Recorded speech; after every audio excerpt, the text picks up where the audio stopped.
Dear friends, welcome at my YouTube channel English Literature Guruji Dr. Sarang. Dear student, today we are talking about the most important and famous metaphysical poet, that name is John Donne. Donne was really a famous poet, not only a poet but also a great religious person. Today in this video we will discuss about his great poem that name is Death Be Not Proud, which is a sonnet poem. We will discuss about this poem. And we will also discuss about the summary, plot and theme to relate the poem Death Be Not Proud. As we read about the John Donne, he was a most famous metaphysical poet who was born in 1572 and he died away in 1633. Dear friends, John Donne wrote many religious sonnet poems in which he described about the religious story. So हम आज का video start करते हैं उसकी बहुत ही एक famous poem है, इसका नाम है डेथ बी नॉट प्राउड, जो इसका 10th सोनेट है, उसी को लेकर के आज हम डिस्कस करेंगे। अतः वीडियो आप लास्ट तक जरूर देखें और इसे लाइक और सब्सक्राइब जरूर करें। चलो अब हम हमारा वीडियो आज शुरू करते हैं। डियर फ्रेंड्स, आज की पोएम है डेथ बी नॉट प्राउड, जो जॉन डन के द्वारा लिखा गया एक 10th सोनेट है। ये जॉन डन के द्वारा 1572 में लिखा गया, जॉन डन जो 1572 का जन्म है, 1631 में इसकी डेथ है। इसको जो लिखा गया वो 1609 में लिखा गया और ये पब्लिश जो हुआ वो इसके songs and sonnet divine meditation में 1633 में ये पब्लिश हुआ। अगर हम इसकी स्टाइल की बात करते हैं तो कविता जो है वो एक होली सोनेट है जिसकी राइम स्कीम है A B B A C D C और ई। ये इसका राइम स्कीम है। अब हम चलते हैं इसकी पोएम को लेकर के, जिसमें कवि ने हमें मृत्यु का मानवीयकरण किया है।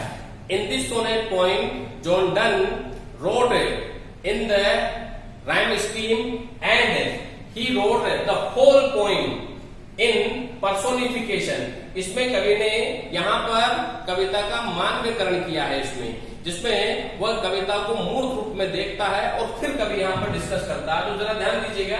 अब हम पोएम की लाइन पे चलते हैं। जरा इसका फर्स्ट स्टेंजा है death be not proud for some have called thee. यहाँ पर कवि he is addressing death and calling death is not a subject of proud. There are some people who called thee शब्द use हुआ है death के लिए, who called death as a proud and mighty and dreadful, because most of the people fear about the death. Thou art not showing, कभी कह रहा थो शब्द यूज हुआ है मृत्यु के लिए, thou art not showing। कभी कह रहा है कि कई लोग जो है वो मृत्यु की कला को नहीं जानते हैं, इसीलिए वो डरते हैं। They do not know about the secret of death, so they are really fearful about the death and they think that the death is a mighty and dreadful because death kills a person. It is a theory of some people who thinks about the death. जो मृत्यु के बारे में सोचते हैं कि मृत्यु खतरनाक है और ताकतवर है, वो मृत्यु से डरते हैं। For those whom thou thinks thou dost overthrow। देखो यहाँ पर कवि कह रहा है for those, वे व्यक्ति whom thou, जो तुम्हारे बारे में ऐसा सोचते हैं कि तुम mighty व dreadful हो, thinkest thou, जो तुम्हारे बारे में ऐसा सोचते हैं dost overthrow, तुम उन्हें पहले नष्ट कर देती हो। यानी कवि ये कहना चाह रहा है कि जो मृत्यु से पहले डरता है, मृत्यु से पहले नष्ट कर देती है। डाई नोट, मृत्यु नहीं मारती है। अब यहाँ पे कवि कह रहा है डेथ डज नॉट किल, मृत्यु नहीं मारती है, क्योंकि मृत्यु तो कवि ने, देखो मृत्यु को कवि ने पुअर कहा है कि मृत्यु गरीब है। Nor yet canst thou kill me, न मृत्यु तुम्हें मारेगी और न ही मृत्यु मुझे मार सकती है। तो यहाँ पे कवि ने कविता का मानवीयकरण किया है। यहाँ पे मृत्यु का he is trying to explain that we should not fear about the death because death is not a subject of fear. Death is like a poor person, so we should not think that death is a mighty and dreadful. The person who thinks that the death is really a mighty and dreadful, death kills at first them, मृत्यु उन्हें पहले मारती है। So we should not fear about the death। इसीलिए हमें मृत्यु से नहीं डरना चाहिए। इस फर्स्ट संज्ञा में कवि ने हमें मृत्यु का मानवीयकरण करते हुए मृत्यु के बारे में समझाया, उसके रहस्य को बताया। आइए अब हम चलते हैं सेकंड संज्ञा में। सेकंड संज्ञा है, जैसे लिखा है कवि ने, from rest and sleepy which but thy picture be much pleasure than from the much more must flow. देखो एक कवि ने he is trying to compare the death with rest and sleep. इस लाइन में कवि ने मृत्यु की जो तुलना की है वो रेस्ट एंड स्लीप से करी है. विच बर्ड था पिक्चर भी. कवि कह रहा है कि your picture is just like a rest and sleep. क्यों कह रहा है कि जिस तरह रेस्ट करते हैं हम या नींद लेते हैं तब जिस तरह का आराम हमें मिलता है उसी तरह मृत्यु में मिलता है. तो मृत्यु की तस्वीर भी उसने रेस्ट और स्लीप से करी है. Much pleasure than from thee. वो कह रहा है कि जिस तरह से रेस्ट और स्लीप में जब व्यक्ति अधिक आनंद महसूस करता है मृत्यु में भी वह अधिक आनंद महसूस करता है. Much more must flow. इसीलिए जिस तरह से जो आनंद रेस्ट और स्लीप में व्यक्ति महसूस करते हुए वो बहता रहता है उसी तरह मृत्यु में भी वह ऐसे ही बह जाता है उसी आनंद और उसी खुशी के साथ. So there is no difference between death, rest and sleep. He is trying to compare the day with the rest and sleep. He is trying to explain that there is no difference between rest, sleep and death. मृत्यु में और rest और sleep में कोई अंतर नहीं है. फिर नेक्स्ट संज्ञा में लिखा है एंड सूनेस्ट और बेस्ट मैन. कवि को एक ही दुख है कि मृत्यु हमारे सूनेस्ट जल्दी ही हमारे सबसे अच्छे लोगों को मृत्यु पहले ले जाती है. विद दी दोएगो यानी कि मृत्यु से कवि को एक ही शिकायत है कि मृत्यु पहले अच्छे इंसानों को पहले लेके चली जाती है. रेस्ट ऑफ देयर बोनीज और उनकी हड्डियां आराम करती है. एंड सोल डिलीवरी और मुक्ति का साधन है. डिलीवरी का मतलब मुक्ति, इसकी आत्मा का. कवि कह रहा है there is nothing but in the secret of death. Death is a simply way of soul deliverance. मृत्यु एक मुक्ति का साधन है. वह मुक्ति के साधन के तौर पे मृत्यु को देखता है. And after the death every person who was graved in a grave his body take rest there. वहां पर उसकी हड्डियां ये आराम करते हुए दिखाई देती है. फिर लिखा उसने अगले संज्ञा में थो आर्ट स्लेव टू फेट. कभी कह रहा है थो तुम्हारी कौन मृत्यु की. कभी कह रहा मृत्यु की कला स्लेव टू फेट वो भाग्य की गुलाम होती है. यानी कि मृत्यु किस किस की गुलाम होती है. कभी कह रहा है कि मृत्यु जो घमंड करती है वो घमंड करने का विषय नहीं है क्योंकि मृत्यु भी गुलाम है. किसकी? भाग्य की, अवसर की, राजा की आज्ञा की और डिस्परेट मैन और निराश लोगों की. क्यों?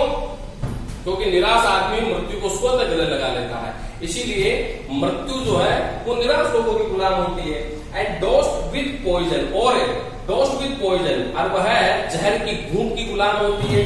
धमकी, सिकनेस, कमजोरी आदि की गुलाम होती है. क्योंकि इन्हीं चीजों से ग्रसित व्यक्ति मृत्यु को अपनाता है. एंड पॉपीज और चार्म और जो व्यक्ति मादक पदार्थों का सेवन करता है. पॉपीज एंड चार्म का मतलब मादक पदार्थों का सेवन करने वाला व्यक्ति मृत्यु को जल्दी ग्रहण करता है. कैन मेक अ स्लीपी क्योंकि जिस तरह से मादक पदार्थों का सेवन करके एक व्यक्ति अपने आप को एज बेड पूरी तरह से नींद के आगोश में समाता है उसी तरह से मृत्यु के आगोश में जाने वाला व्यक्ति पूरी तरह से वह नींद के आगोश में चला जाता है. यानी मृत्यु के बाद वह हर चीज से मुक्त हो जाता है.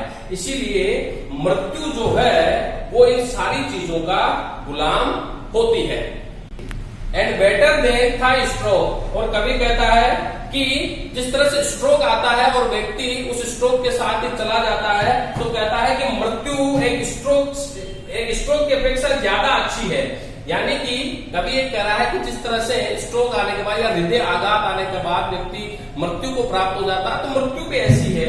वाई स्वेलेस्ट थो देन. कभी कह रहा है वाई मिस क्यों स्वेलेस्ट फुला देती है. थो मिस तुम देन. जब व्यक्ति को हृदय आघात आता है तो उसका शरीर फूल जाता है. तो वो कह रहा है कि मृत्यु के आगोश में जाने के बावजूद भी व्यक्ति का शरीर ऐसे ही फूल जाता है. So there is no difference. So we should not fear about the death. Donne ने यहाँ पर कहा कि हमें मृत्यु से घबराना नहीं चाहिए. अब हम चलते हैं इसके लास्ट कपलेट पर जिसमें जन डन ने बहुत अच्छी बात कही है. लिखा है one short sleep past we wake eternally. कभी कह रहा है कि one short sleep is past we wake eternally and death shall be no more. Death thou shalt die. देखो कभी कह रहा है वन शॉर्ट स्लीप पास्ट कि हम एक नींद के आगोश में जब हम चले जाते हैं पूरी तरह से, तो वी वेक इटरनली, तो नींद के आगोश में जाने के बाद हम उठ जाते हैं, लेकिन after death we can not wake up again, we wake eternally.